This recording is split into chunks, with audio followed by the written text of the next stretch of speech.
Bienvenidos aventureros a la taberna del Pegaso desplumado. El día de hoy, como sabrán, uno de los objetivos del canal es contar historias de terror y que de ellas aprendan algo para sus mesas y que si ven esas red flags las identifiquen y puedan tomar una decisión coherente acerca de esto. Esta historia engloba perfectamente el espíritu del canal y el cómo debemos de encarar al final del día estas situaciones. Sin más preámbulo, hoy les traemos Escapé de un grupo tóxico de D&D y desde entonces estoy mucho mejor, por Asteroid Hawkeye 594. Los nombres han sido cambiados para proteger la identidad de las personas involucradas. A finales del mes pasado, tuve un fuerte conflicto con un grupo de amigos debido a varios problemas internos. Con el paso de los días, me di cuenta que en realidad se trataba de un grupo extremadamente tóxico. Conocí a una de las integrantes, a quien llamaré Jessica, porque trabajábamos en el mismo lugar. Ella fue quien me presentó a su mejor amigo de la infancia, a quien llamaremos Paul.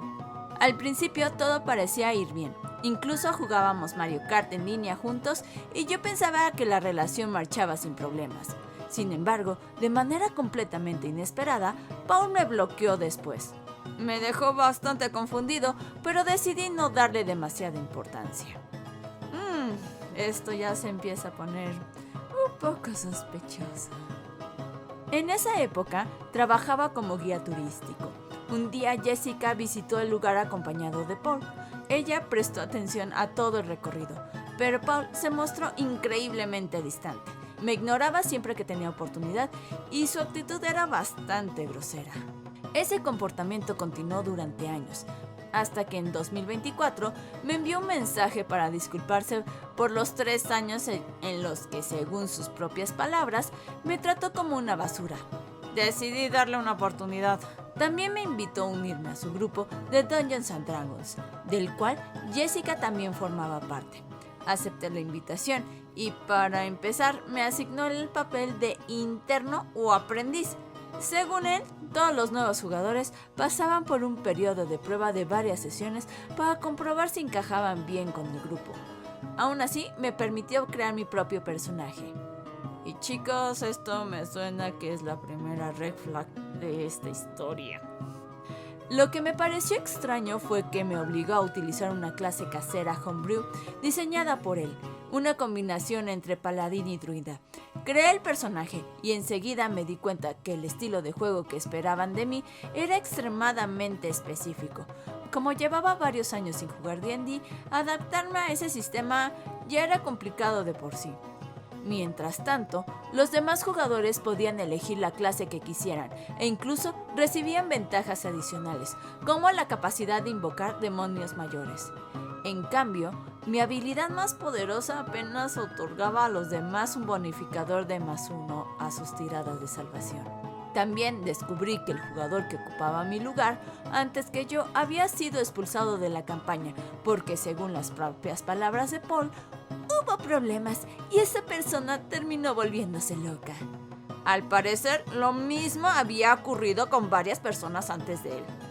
En ese momento, el grupo estaba formado por Paul, Jessica, un chico al que llamaré Joel, su pareja Nikita y otro jugador llamado Trevor. Poco tiempo después de que me uniera al grupo, Joel y su pareja terminaron su relación, porque ella fue expulsada del grupo por completo, a ser un jugador permanente en la campaña. Sospechoso. A medida que fui conociendo mejor a todos, tanto durante las partidas de D&D como fuera de ellas, empecé a notar algunas señales de alerta. Por ejemplo, el DM solo aceptaba las ideas que a él le gustaban e ignoraba completamente otra sugerencia. Además, todas las personas que habían sido expulsadas del grupo parecían tener algo en común. Siempre habían tenido algún conflicto con él. Al principio decidí ignorar esas señales porque en general me llevaba bien con el resto del grupo. Sin embargo, había un patrón muy evidente. Cada vez que alguien era expulsado, el problema siempre involucraba a Jessica o a Paul. A partir de ahí, terminaban echando a esa persona con las mismas explicaciones de siempre. que se había vuelto loca o que había cruzado ciertos límites. El estilo de dirigir de Paul también era bastante peculiar. Forzaba constantemente a los jugadores a seguir el camino que él había planeado, sin importar las decisiones que tomáramos. Todo debía desarrollarse exactamente como él quería. Por ejemplo, hubo una parte de la campaña en la que el grupo terminó encarcelado. Conseguimos escapar de la prisión gracias a nuestras propias acciones, pero el DM nos colocó inmediatamente en una situación donde era imposible hacer cualquier cosa, solo para obligarnos a escapar exactamente de la misma manera apenas unos minutos después.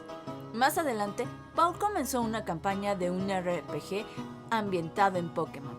Fue entonces cuando empecé a notar un patrón aún más claro. Prácticamente me empujó a elegir la clase de investigador, haciéndome creer que era mi única opción viable.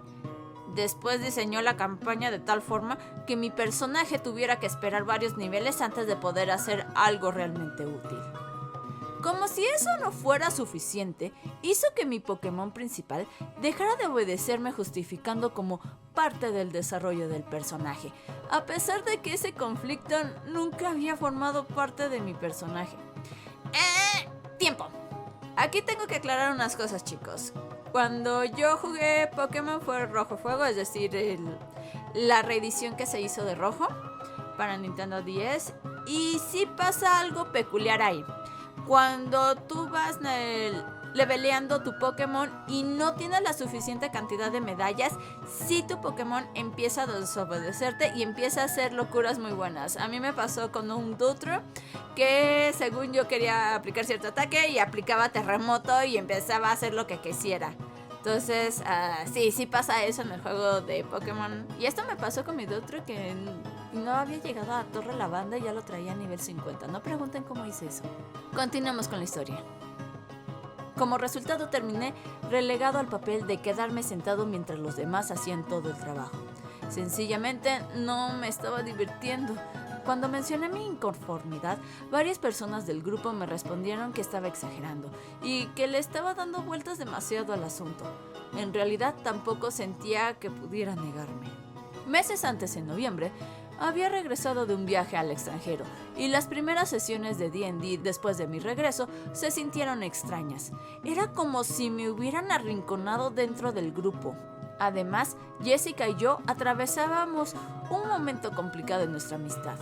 Eso suponía un problema porque Paul siempre tendía a ponerse de su lado sin importar la situación.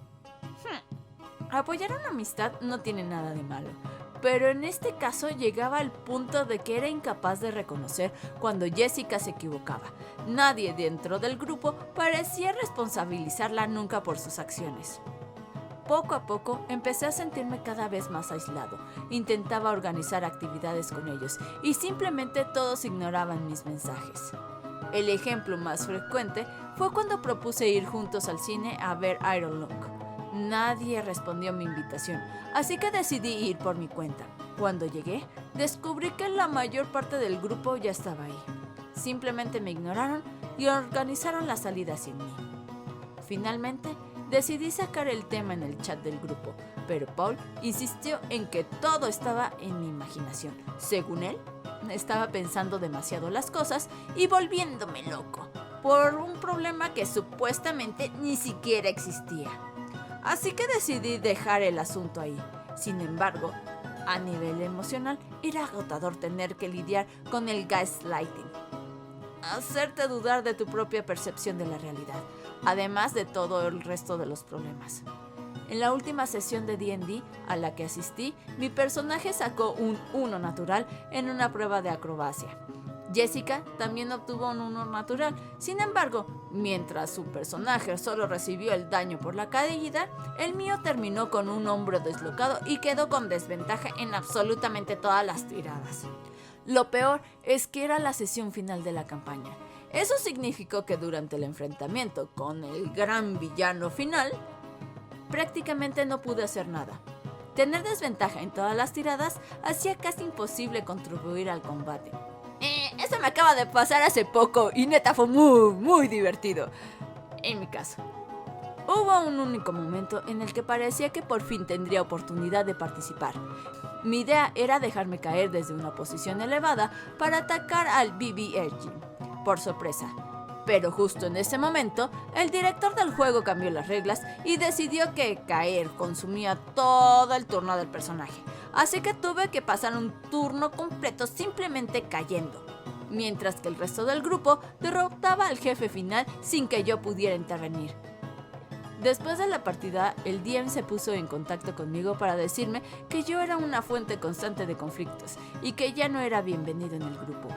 Lo más irónico es que durante los últimos meses apenas había interactuado con ellos. Para ese momento, ya estaba convencido de que quizás el problema era yo. De verdad, llegué a pensar que me estaba volviendo loco y que ya no podía confiar en mi propia percepción de lo que estaba ocurriendo. Ni siquiera tuve la oportunidad de defenderme o explicar mi versión de los hechos. Si soy sincero, al final todo terminó saliendo para mejor. En las últimas semanas he dado pasos muy importantes en mi vida y visto en retrospectiva, alejarme de ese grupo fue una decisión positiva. Aún así, me hubiera gustado que las cosas no hubieran terminado de esa manera. Al menos, toda esta experiencia me dejó una valiosa lección. Ahora sé identificar muchas de las señales de alerta a las que debo de prestar atención si vuelvo a unirme a un grupo en el futuro. Vaya chicos, ¿qué historia trajimos el día de hoy para ustedes? Tengo muchas dudas acerca de la relación de Jessica y Paul, porque sí, aunque oficialmente ellos dicen que son amigos, parece Paul que tiene demasiado celos sobre las amistades que tiene esta Jessica. Pero al mismo tiempo me da la pequeña impresión que realmente sí tienen una relación más allá de amistad y que a nadie se lo han dicho, y eso como que puede provocar malos entendidos. Y eso explicaría por qué le hacen la vida imposible al pobre autor. Independientemente de esto, la toxicidad de Paul como DM y de Jessica como jugadora estaba brutal. Vámonos por partes. Número 1. Expulsar a Nikita porque había terminado con este Joel es una falta de madurez completamente del DM. Aquí simplemente era que tenían que hablar con ambas partes si querían seguir en la mesa o no, o qué pasaba entre ellos para que no afectaran a los demás jugadores. Número 2. Hacerle el gaslighting al autor, haciéndole creer que él era la fuente de los problemas de lo que estaba pasando en la mesa, estaba medio brutal y medio tóxico. Y no quedó nada más en hacerle gaslighting, también le hicieron ghosteo. Si no querían convivir con él, creo que ya estaban lo suficientemente grandecitos para poderlo decir y discutirlo. Número 3.